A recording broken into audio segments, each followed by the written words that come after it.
I'd like to read you a little short story I wrote some years ago called Bubble Trouble. The blinds were down, but the curtains were pulled back. The sharp streaks of light from the street lamps were slowly giving way to the diffused grey light of dawn. Jim turned over in his sleep and snored. The shadows of the gently rustling leaves flickered over the blinds as the sun rose higher in the heavens.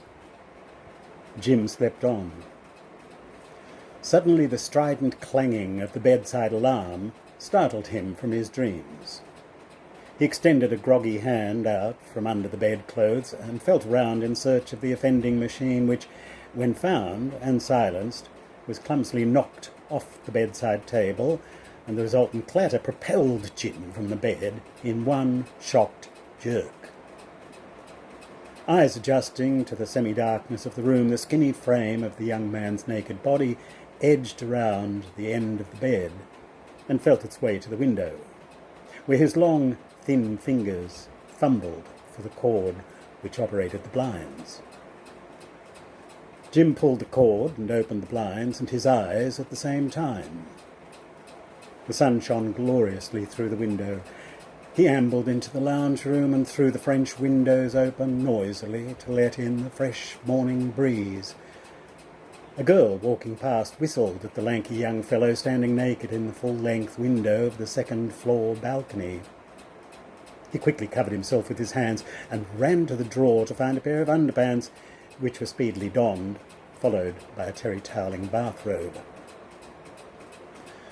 The girl had gone when he returned to the window. He stretched several times while inhaling vigorously his morning constitutional. It was Sunday, a beautiful, sunny Sunday. Just right for a date with Trish, he thought. I went to ring her. They decided to meet at Circular Quay at 11 o'clock and have a day exploring the rocks. He had 2 hours, plenty of time for a leisurely shower, shave, breakfast, a brisk walk to the railway station, and a short trip into town, where he would arrive, he guessed, at about 10:50. Jim went into the kitchen and made himself a cup of coffee and put a couple of crumpets into the toaster. While the crumpets were toasting, he cut a couple of slices of cheese and tomato and warmed them in the microwave. After his breakfast, he wandered into the bathroom and turned on the shower. He disrobed, and stepping under the running water, he reached for the soap. There was no soap. "Damn," he said. Now, Jim is the type of chap who can't bear having a shower without soap. There was nothing for it. He'd just have to go across the road to get some. He got out of the shower, dried off, and threw on some undies, an old pair of jeans, and a shirt. He grabbed his wallet and rushed out, shoeless, down the steps and across the road to the corner store. It was closed. He'd have to walk a kilometre to the 7-Eleven to buy his soap. It had been raining the night before. The footpath was covered in puddles of water, as was the street. Just as he reached the 7-Eleven, a car drove by and hit a puddle, drenching him with a filthy layer of smelly mud. Looking and smelling like something the cat dragged in, Jim entered the shop and found some soap. I'm sure you've noticed 7-Eleven have highly inflated prices, and Jim discovered that he had only half the money required for the soap. He thought about his dilemma while he wandered around the aisles of the little store as inconspicuously as possible. The solution suddenly leapt out at him in the form of a sharp kitchen knife. Now, it was good luck for him that at just that moment the manager was called to the telephone, and he was over by the back door. Jim performed some skillful surgery on the soap and triumphantly placed the discarded half-cake on the counter together with his money as he beat a hasty retreat from the shop, stuffing his half-block of soap in his jeans pockets. He He hurried back home, and even though he was now puffing from his unplanned dose of real morning exercise, he nevertheless took the emergency stairs 2 at a time. When he reached his second-floor apartment, totally out of breath, he leaned against the door and fumbled in his pocket for the keys. At that moment, he realised the day wasn't turning out as good as he had thought it would. He didn't have his keys. He was locked out. He stood there, panting, for a while, wondering what to do. Then he remembered he hadn't shut the French windows when he finished his morning stretch. So he ran downstairs, and sure enough, when he looked up, he saw the French windows were wide open. Now, if only he could get up to the balcony. No way he could scale the wall. He needed a rope. Unfortunately, he didn't have a rope. Memories of films in which prisoners made ropes out of sheets crowded into his mind. He had no sheets, but he did have his shirt and his jeans. Maybe there would be enough material if he ripped them up to get him to his destination. He took off his shirt and made a couple of meters of rope. He'd need more than that. No one else in the neighbourhood seemed to be awake. There had been a few very rowdy parties last night, which has raged on till early in the morning. Maybe he could get away with ripping up his old, worn-out jeans. They might just do the trick. He peered around cautiously and decided no one would catch him. He bravely took off his jeans and ripped them into strips, and now he had enough rope. He found a fairly good-sized brick, which, if thrown just the right way, might perhaps lodge around the balcony railing and support him, if he could throw it that far with enough accuracy. So he tied the brick to the end of his improvised rope with his belt. Now, could he throw that brick and rope accurately enough to complete his desperate mission? It wasn't easy. It took a few tries, but eventually he succeeded in fixing the rope to the balcony, and, wearing nothing but his jocks, he started to climb. Lizzie Martin was a very pretty university student who lived on the ground floor. She was sitting, eating her morning yogurt in her knickers, as Jim passed by in his worn-out old undies. She screamed. Whoops, thought Jim, who had frequently fantasized intimate moments with Lizzie. Lizzie had never fantasized anything about skinny little fellows like Jim. Francis Fraser lived on the first floor. He was grooming his white Persian pussycat, Felicity, when Jim came into view. "Well, hello, Romeo," he cooed when he spotted him. He was a fat little man of 40, who frequently fantasized about intimate moments with that cute, slim young fellow from upstairs. Jim had never fantasized anything about fat old fellows like Francis.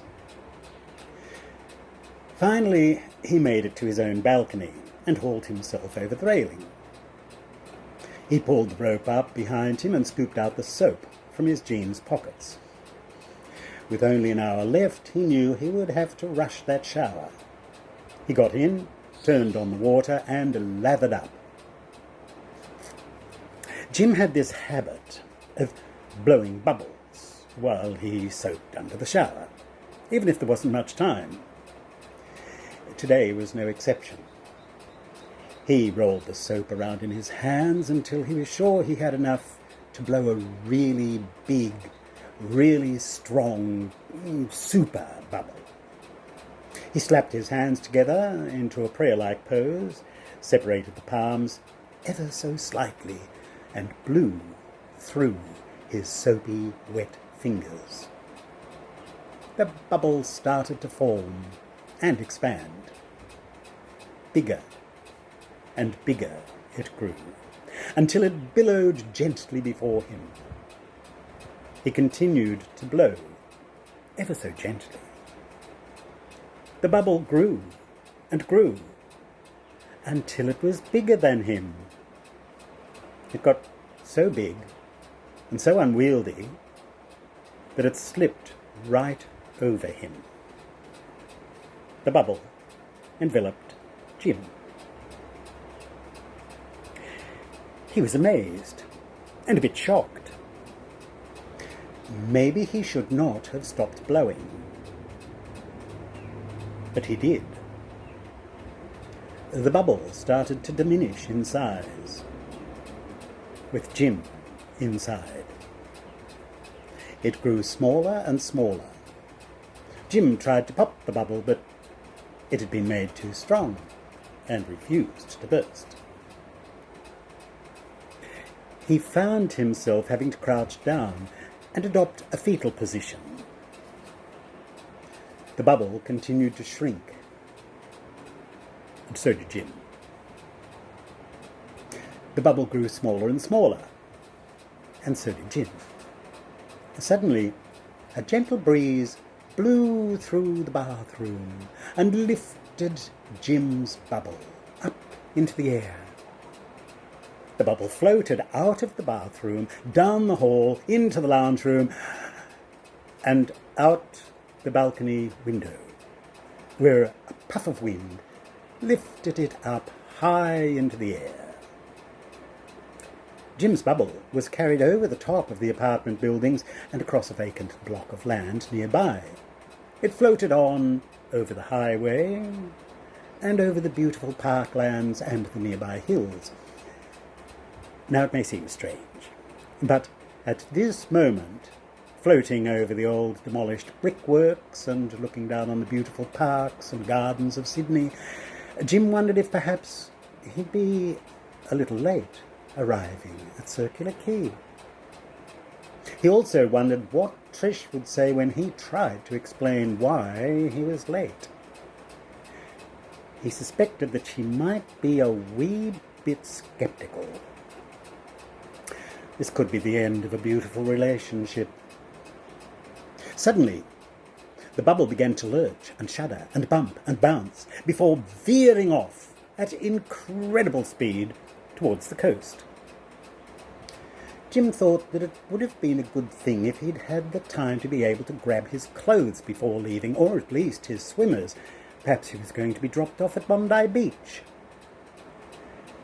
Trish, in the meantime, had been preparing for her delightful day out at the Rocks with Jim, and at this point she was locking her apartment door and heading to her local railway station. The bubble didn't drop Jim off at Bondi Beach, but sped off instead on what can only be described as a traveller's guide to Sydney's most interesting sights. St. Mary's Cathedral, where his bubble was almost burst by the spire on top. Manly Beach, where he felt somewhat less than manly. Taronga Park Zoo, where he felt that he was on display in more embarrassing circumstances than any of the exhibits. Trish's train was at last approaching Circular Quay. At the same time, there was Jim in his bubble, bearing down on Sydney Harbour Bridge, the Opera House, and, of course, tucked in between them, Circular Quay. The bubble made a sharp left turn at the Opera House and smoothly descended to a perfect landing on the railway track. Jim was knocked to the floor of the bubble, but quickly got to his feet, found his balance, and looked up to see the train slowing down as it exited the tunnel from the direction of Wynyard. Realising his unfortunate dilemma, Jim exerted every ounce of strength he could muster to break free from his bubble, or at least roll it off the track. The train came to a standstill. Trish alighted and sat on a bench to wait for Jim. Jim and Trish never did explore the rocks.